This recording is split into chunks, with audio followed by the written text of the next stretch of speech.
for Arturo Gatti and James Leija. And you'll see that Arturo at 32 is by far the younger man, 6 years younger than Leija, has a 3-inch height advantage, has an 1.5 inch advantage in arm length measured from the armpit to the end of the fist. They both weighed in at 140 pounds, and our unofficial HBO scale didn't make it into either of those two dressing rooms, so it's a mystery to us who weighs more as they enter the ring, but you can almost certainly figure that it's Gatti. Rules of the bout with our unofficial ringside scorer, Harold Letterman. The Arturo Gatti Jesse James Leija fight is scheduled for 12 rounds using the unified rules of the Association of Boxing Commissions. There is no 3 knockdown rule. Only the referee can stop the fight. In case the cut is caused by an accidental headbutt, we go to the scorecards if the 4 rounds have been completed, and you cannot be saved by the bell in any round, including the 12th and final round. Jim. A career spent at a high level of competition for James Leija. He was expected to go quietly against Francisco Bojado in this arena last July. Instead, he asserted himself, took over the fight, upset Bojado, earned this date tonight and a lot of money, Larry. You know, amazingly, Jim, he's getting his biggest purse in a long and distinguished career, $600,000.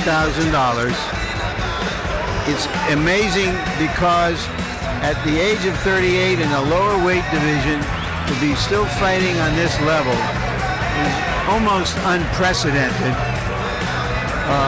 Jesse James Leija has been a terrific fighter, arguably at his best in the lower weight divisions, fighting 42 rounds with the great Azuma Nelson, winning twice and drawing once, is a greater achievement than Gatti has against any one fighter. He's never had that kind of experience against that quality of a fighter. Roy, is there any chance at this stage of James Leija's career that he's just here for the big paycheck? No, I don't think he's just here for the big paycheck because that's not in his heart. In his heart, he's been a warrior throughout his entire career. He had, like you said, some very, very tough fights with a great fighter, Azuma Nelson. He never went there for paydays. He went there to win. I don't think that has changed a one bit now because the fight he had against Takiti Upset was a big, big fight that he was supposed to lose, and he turned that around. So I don't think he turned that around to come here and lay down tonight. Leija's probably thinking, hey, I can win tonight just like I won last July, then I'll fight Floyd Mayweather. You're exactly right. And now the crowd waits for their hero to emerge, and here he comes.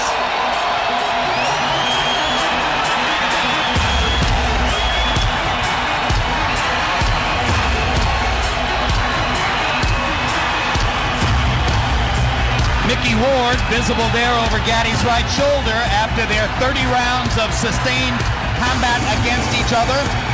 They remain very close friends. You wonder who some of these people are, Jim.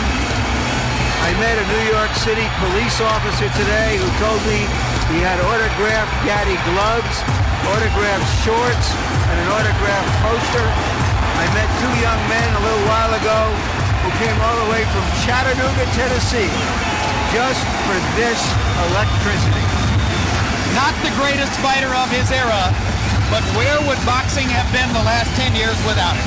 Boy, in a bad state, even so bad to the point where I have music industry people, a guy by the name of Kevin Lyles who said he would not miss an Arturo Gatti fight and he's here tonight. That's saying something to me. That is indeed. Should remark here, Jim, that in our meeting with Gatti yesterday, he seemed a little bit testier, a little bit more on edge than we've seen him lately. I don't know if it's because of all the talk about Mayweather and the contract and so on, or because of the Joe Souza situation. He angrily said at one point, Joe Souza will never work his corner again, but then he gave a kind of semi-retraction and said, well, maybe we'll see again sometime. Does bigger money mean bigger pressure, Roy? Yes, it does. That big money always means more pressure because the big pressure is that you have to win tonight to save yourself an opportunity to make that big money. And of course, Mayweather got past his hurdle last week. It's always more difficult to be the second guy who has to win to set up the big fight. Let's go to Michael Buffer now for the official introductions. Ladies and gentlemen, main events in association with Golden Boy Promotions, Bally's Atlantic City, and Caesars Atlantic City. are proud to present the featured bout of the evening. 12 rounds of boxing for the WBC Super Lightweight Championship of the World. Sponsored by Nemiroff, sanctioned by the New Jersey State Athletic Control Board, Boxing Commissioner Larry Hazard Sr., board members Dennis McDonough and Stephen Katz. At ringside, the 3 judges scoring this contest will be Guido Cavalieri, Julie Letterman, and John Stewart. And when the bell rings, your referee in charge of the action, Earl Brown.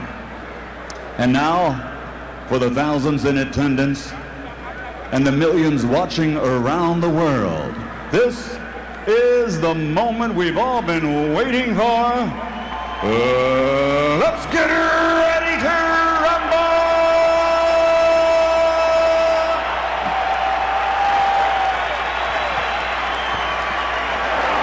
Introducing first, fighting out of the blue corner, wearing black, official weight, 140 pounds, a veteran of 55 professional bouts, 47 victories, including 19 knockouts, with 6 defeats, 2 bouts even, and 1 no contest. Here is the challenger, the fighting pride of San Antonio, Texas, the former super featherweight world champion and former IBA lightweight champion of the world, Jesse James Leija.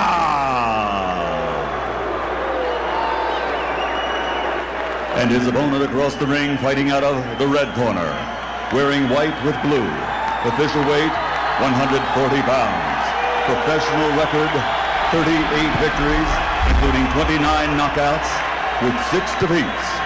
From Jersey City, New Jersey, the ultimate blood and guts warrior, the 2-time world champion, the reigning, defending WBC Super Lightweight Champion of the World, Arturo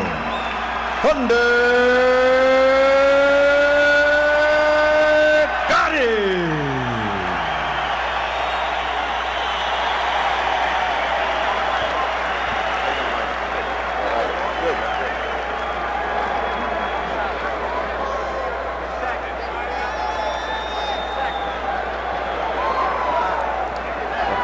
James, Arturo, you received your instructions in the dressing room. Obey my commands at all times. Protect yourselves at all times. Anything from here down will be considered a low blow.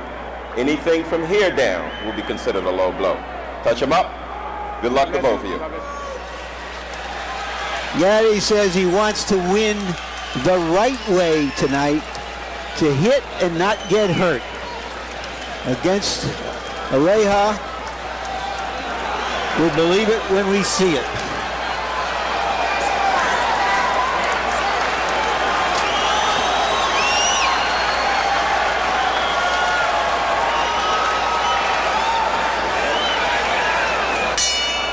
We believe the warrior tattoo on Arturo Gatti's tummy is a new one.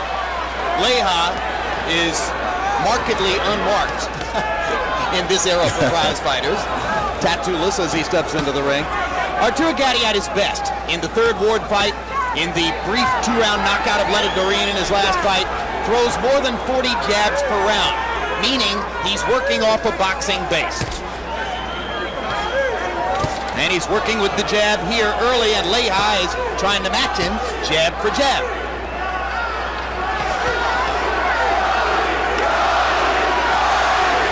Crowd begins to chant immediately for the love of their lives. That's what they came here to see, Jim. Arturo Thunder Gatti. And if they want to see him in one of his legendary wars, they've got a chance tonight. We don't guarantee anything anymore. The Doreen fight looked like a can't-miss fight of the year candidate, and it was over in a round and a half. Because Gatti befuddled Doreen with his boxing, and he's a bigger man. There, he rocks Leija with an uppercut that knocked James back a step or two.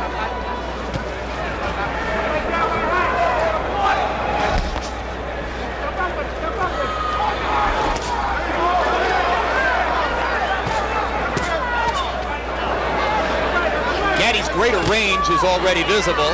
So Leija has to swing wide, has to step in, has to find ways to shorten the distance in order to land. Well, he's a shorter fighter, so we expect that he'd have to go in closer to land a punch. Arturo sticking his jab in Leija's face. Left hook for James Leija. It's been a relatively tactical round one.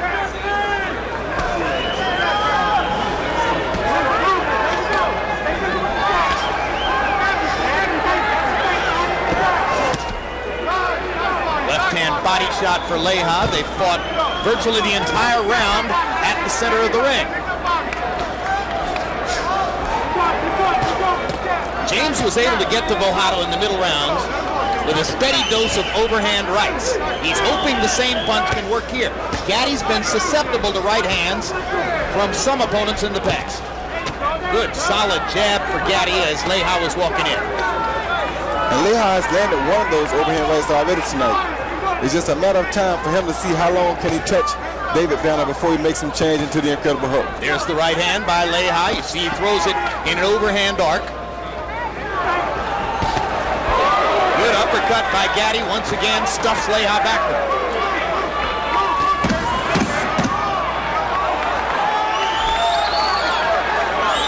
Both men had their moments in round one.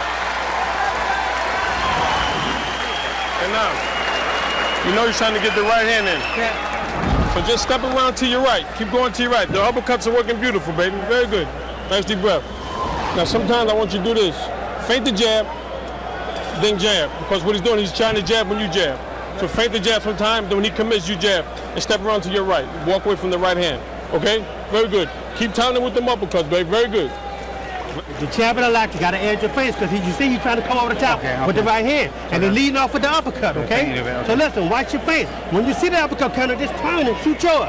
Okay? Because it's right there. All right? Hey, everything else looks good though, okay? That was a good round, all right? We're not going to worry about that first round, okay? Now we got to pick it up a little bit. Pick it up a little bit for me, all right? If Leija is going to steal Thunder's thunder, he's going to have to get closer, fight him on the inside. And just to show you how pronounced has been Gaddy's move toward more boxing under Buddy McGirt, in round one he threw 54 jabs, landed 14 of them. So Gaddy's become a jab machine, Roy. A beautiful jab machine, and I just love to see him when he boxes like this. Boxing like this, he has a chance of beating anybody. The only problem that he has is he has to make sure that he doesn't let himself get tricked into a war or make him change into the incredible hook again. Because this is the best boxing I've seen from Gatti. Buddy McGirt's first fight with Arturo Gatti was Gatti against Tehran Millet in 2002. That was in the small room at Madison Square Garden where Gatti really affected the beginnings of his comeback. He had been blown out by Oscar De La Hoya, outgunned and outsized in a previous fight. He came back and knocked out Millet. That started things under McGirt. McGirt got a lot of attention for accurately predicting to the New York writers that Gatti would drop Millet with a right hand in the fourth round, and he did it. Hard right hand by Leija there. And you heard both corners talking between rounds about that's what Jesse wants to do, get in that overhand right. And he lands it again. Good left by Gatti as Leija was stepping in one more time to try to throw the right. The one good thing for Gatti is I'm sure he's above 150 pounds right now, and that would enable him to take those punches a little bit better because he's definitely the bigger fighter here. Double jab by Gatti. Leija dodged the right hand. Once again, they jabbed at the same time, and Arturo's able to stick his right onto Leija's chin.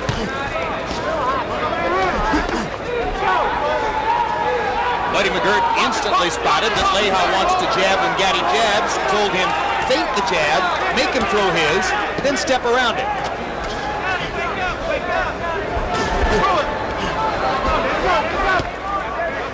Marco Antonio Barrera, the great featherweight.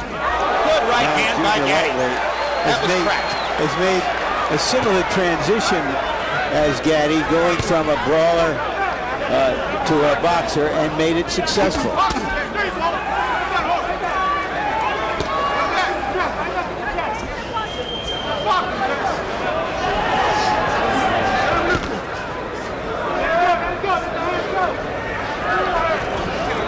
crowd, very quiet. Didn't come here for a sparring session. And the good thing to see is that to show you that Leija is not here to lay down. He just took a beautiful right hand from Gatti early in the round that should have laid the normal 40-pounder down. Leija is given as good as he gets here in this second round. He's found chances to land both his right hand and his left hook, just as Gatti has landed some sharp right hands in addition to his jab. Good fight, but it's a boxing match, not a brawl. Good body talk. Okay. Set him up beautiful, baby. Nice deep breath. Nice deep breath. Relax, very good. Now let's go with the double jab now. Double jab. Let's start putting some more body shots together. Don't have to be hard, just fast shots. Okay? Now keep stepping to your right because he's throwing that right hand. Okay, so double jab, just step around. Okay, very good, baby. Beautiful. Beautiful, baby. Okay? Because it's going to be there for you. He ain't going to see it coming. You understand? Now look, let's get a little closer and start trying to work his body a little bit now. Okay? Can we do that? Yeah. Okay. Beautiful. Keep moving that head. Moving that head. Okay? Yeah. He throw that right hand. You see it, you go on the outside. Here you see Gatti working off of this beautiful jab and coming with a beautiful right hand off the jab as he tricked Leija to lean over to the left, trying to strip the jab. That came all from the work of the jab. You know, the image of Gatti as a blood and guts warrior will never diminish. But in fact, he hasn't had a serious problem in bleeding for more than 4 years. Since the Joe Hutchinson fight in Montreal back in the year 2000. Power punches through the first 2 rounds, Leija has landed more. And that's because Gatti has been so almost totally focused on the jab. He's landed 34 jabs in the first 2 rounds. I wonder how long Gatti's fans will stay in love with Arturo Gatti, the pure boxer. Probably as long as he keeps winning, it's okay. And as long as he pulls knockouts out the head at the end of the night, they're happy. They don't care how he got there.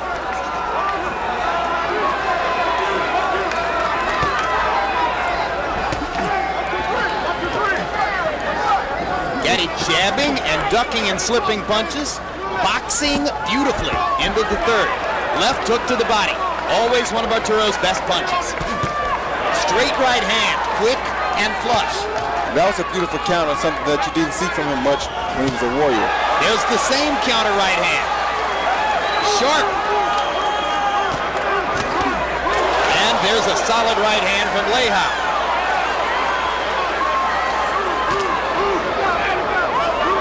And Leija is a true veteran of the game, even at 38 years old.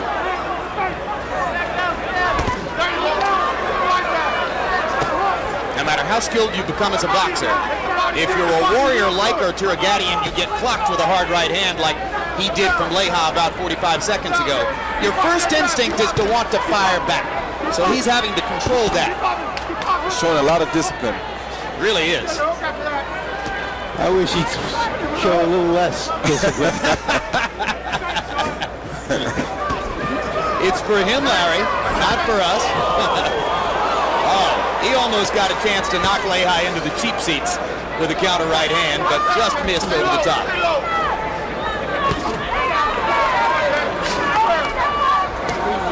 But Arturo has been so accurate in this third round that Leija has had few chances. He's been on the defensive against a guy who is putting his punches together pretty well. That jab is starting to bother Leija now.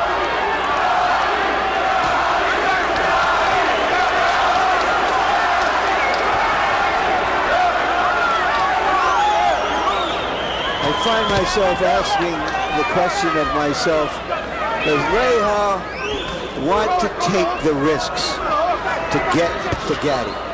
Is he willing to take it in order to get Gatti into the rolling mode that could serve him best? Well, he did get in one solid right hand there, but not many chances in the third round, and it begins to look as though he's going to have to take some risks and go inside against that terrific jab Gatti's throwing. Right hand to the body. He throws the right hand Next to the body. Wednesday at 10 p.m., tune in to Inside the NFL Super Bowl Special on the Patriots and Eagles. Join Bob Costas, Chris Collinsworth, Dan Marino, and Chris Carter for picks and analysis from Jacksonville, Florida, the site of Super Bowl 39. Keep doubling the jab. Little feints double, feints double. All right, that double blow is messing him up, okay? But kick every now and then, touch him downstairs, baby. Very good. You put on the clinic. Okay? Doing it behind the jab, okay? And look, move around a little bit this round. Move around a little bit. Use your feints, move around. When you get close to him, bam, bam, bam, bam, and step around. Okay? That's how we got to win the round. Listen to me. At this rate, the cut man, Joe Souza, could go take a seat in the bleachers. In the first round, Gatti threw 54 jabs. In the third round, Gatti threw 58 jabs. He has become a paint job operator. Harold Letterman, how do you have it through three? Okay, Jim.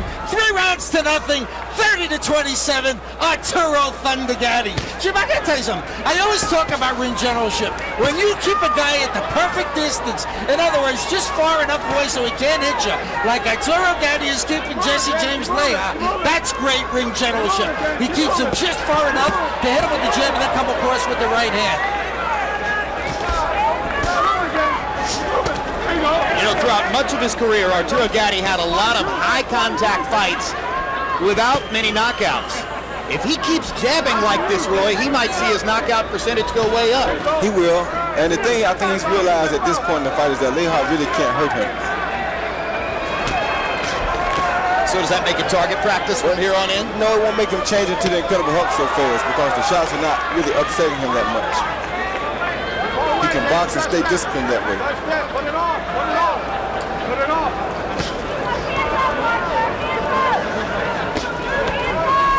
And he is a beautiful specimen when he boxes. I'd rather see him fight like this all his career. Well, early in his career, this was the way he fought. He out-dueled Tracy Harris Patterson, who was a brilliant boxer, over the course of 12 terrific rounds. And a lot of people didn't notice because that came at the same time as his all-out wars with Wilson Rodriguez and a couple of other fighters, that Arturo was really capable of doing that. And in the eyes of many, maybe he forgot it too. One thing you know, Jim, that when he starts fighting elite fighters, if he gets past this fight, he always can reach down and reach back for the warrior in him. That will never leave him. And once he realized how much the fans liked it, I think it turned him on even more. But you still have to think that one punch here could change matters with a cut or some other happenstance. Gatti lands a right uppercut and a solid left hook, backing Leija away. Leija is getting in the occasional right hand, the occasional left to the body, but mostly one punch at a time for James. Break, don't punch. Chopping right hand there. Gatti, landing the jab over and over, is able to land some interesting combinations like that. Left hook to the body, left hook upstairs. A good shot. Right to the body, left hook.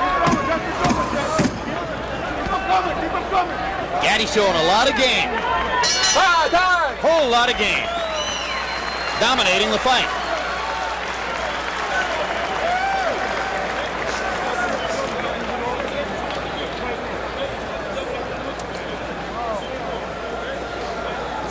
Okay, good. Let's stay focused now. Okay, and watch those looping right hands. Okay, double jab is working beautiful. All right, let's start putting a little more combinations together. Okay, next round we start backing them up some. Okay, but don't load up. Don't look for the one punch. Okay, don't look for the use your speed, baby. You know what I mean? If we got to beat them one night, we beat them one night. All right, you put on the next clinic, but always stay focused. All right, now Look, we got to. Look, we can't take no chance. We don't know how these people score in this fight. You understand? We're here to win. We're not here to lose. Look, we gotta hurt this man now, okay? I want you to hurt this man. I want you to get close to him with 5, 6, 7 punches at a time. Stepping around, don't get up high. Take the chance right there. Ryan Shields telling Leija if he's going to win the fight, right now he's got to start attacking. We'll see if Leija has the will to go in and attack against a bigger Arturo Gatti, who's been able to hit him freely so far in the fight. He definitely won't win stand outside of his jab, so he needs to go in and work the body more to try to lessen Gatti's power and get Gatti into one of those brawling fights that Gatti likes to fight. That's his only chance because he's not going to win this fight. What a right hand. And this by if he keeps jabbing, his knockout percentage will go up. Leija had no chance to see the right hand because the jab has been in his face all night. Back to the corner. You all right? Where you at? Where you at? Come on, step to me, step to me. Back up, go!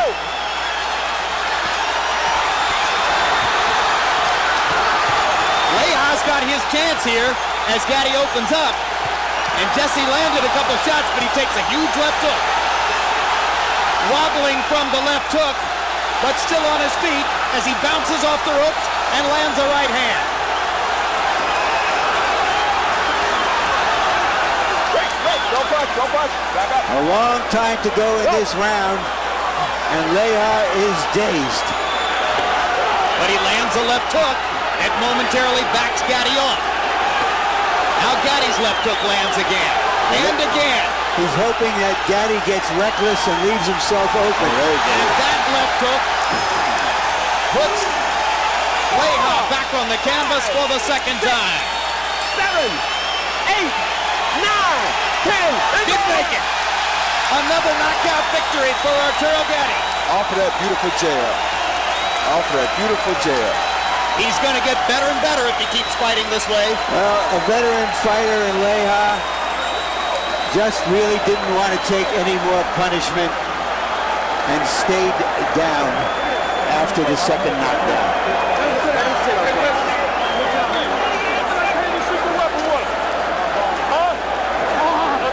Roy Jones pointed out the moment at which it had become clear that Leija couldn't hurt Gatti.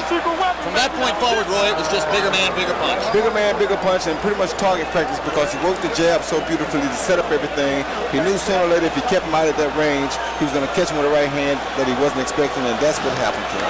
I think in terms of blending boxing skill with his ability to attack, this may have been one of the best performances of Gatti's career. Yeah, there the right hand was right off the jab.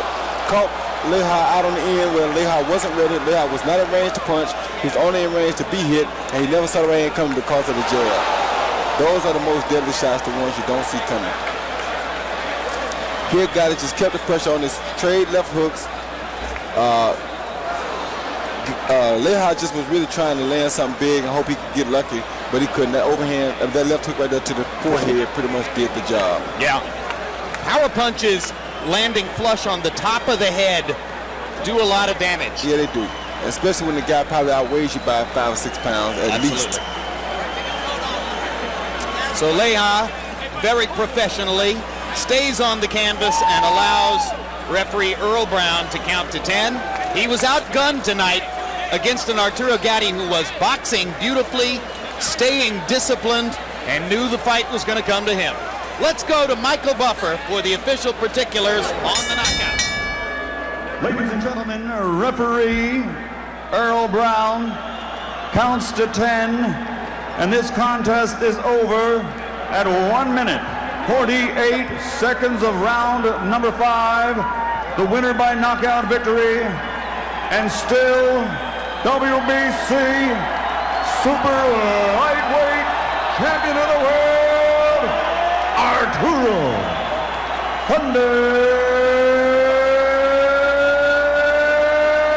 Gatti.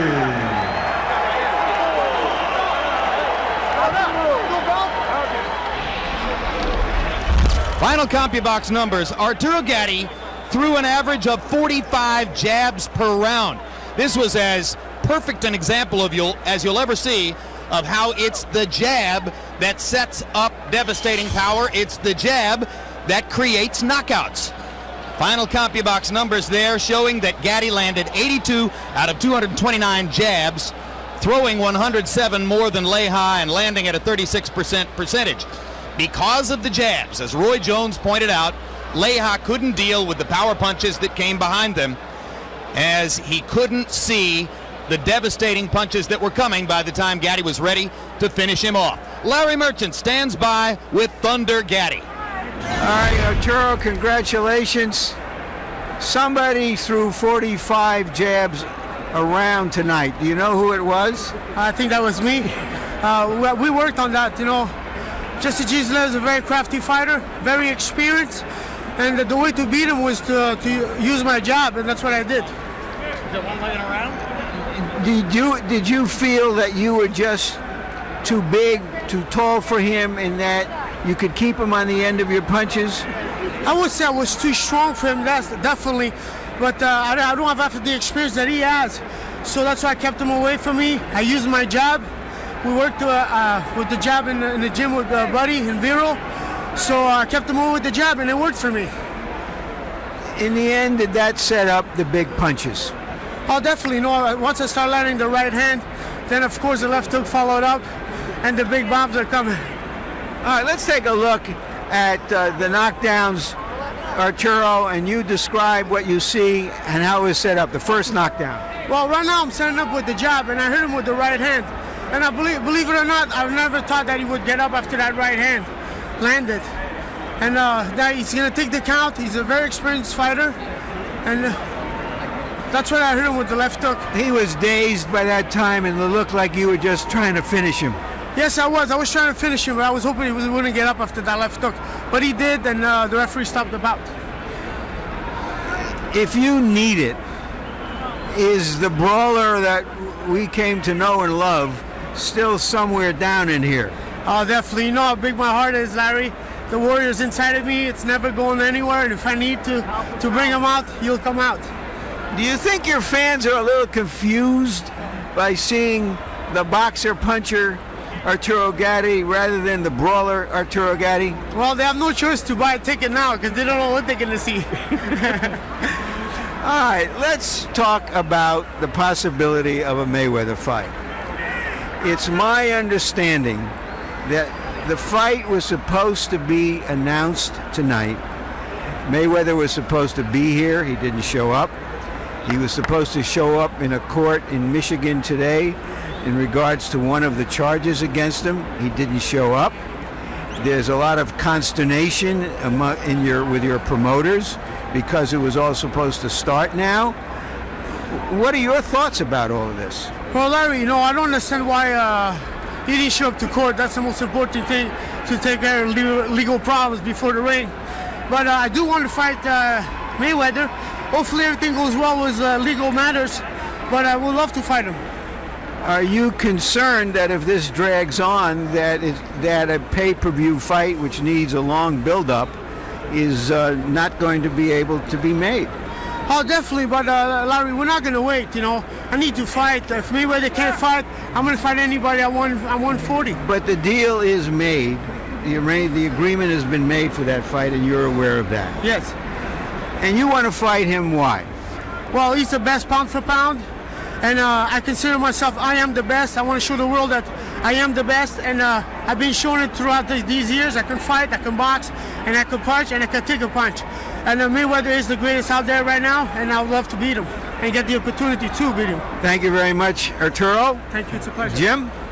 All right, let's presume for a second that the fight could take place, Roy, and there are a lot of people who think that it's folly for Arturo Gatti to try to fight Floyd Mayweather, who's so much faster, who's so skilled, but which Gatti would have the best chance against Floyd if the fight were to take place? The guy who used to brawl from start to finish, or this guy who throws nearly 50 jabs per round? Probably the guy, the mixed guy, because you don't want to start out too fast, get into a brawl with Floyd Mayweather, because thank God nobody needed a cut man tonight, and he wouldn't want to need one then. However, at some point in the fight, he'd have to turn into a brawler because Floyd Mayweather is a superior boxer, and to beat him, you got to fight the boxer and you got to box the fighter. Arturo is more of the fighter, Floyd is more of the boxer. Is there a chance, though, that Gatti is too strong for Floyd Mayweather? It's a chance of anything, but I don't think it would be too strong for Mayweather. Just a matter of who would be able to go in and impose their will on the other guy. Are you shocked at Gatti and his ability to remake his style in the middle of his career as he's done? No, I'm not shocked. That's a guy who looked at it, realized that he wanted to have more longevity. He wanted to do better things in boxing, and he realized that he couldn't keep it up going at the pace he was going at, so he had to make changes. All right. It's another terrific performance for Gatti, coming off of the great performance against Doreen last year. Now he totally dominates James Leija. I'm not sure Thunder should be the nickname anymore. Maybe it should be the human computer, the way he's going in there and making his count jabs. Larry, your take? I think he'd have a hard time with Mayweather. Anybody'd have a hard time with Mayweather. With Mayweather's speed, he will be the underdog a decided underdog against Mayweather. But his fans don't care. I was out on the boardwalk, as you mentioned earlier, Jim, taking my Saturday walk, and I walked past one of those carnival-like booths, and there was a big fat guy there and hardly anybody on the boardwalk, and he was trying to corral people, and he yelled to some woman, "Come here, try this. You don't have to win. I'll give you a prize anyway." Well, Arturo Gatti is the prize, whether he wins or loses, whether he brawls or boxes. These fans love him, and so do we. Indeed. Another tremendous show and another big victory for the resurgent Arturo Gatti, who hopes to move forward to bigger things, maybe that pay-per-view assignment with Pretty Boy Floyd.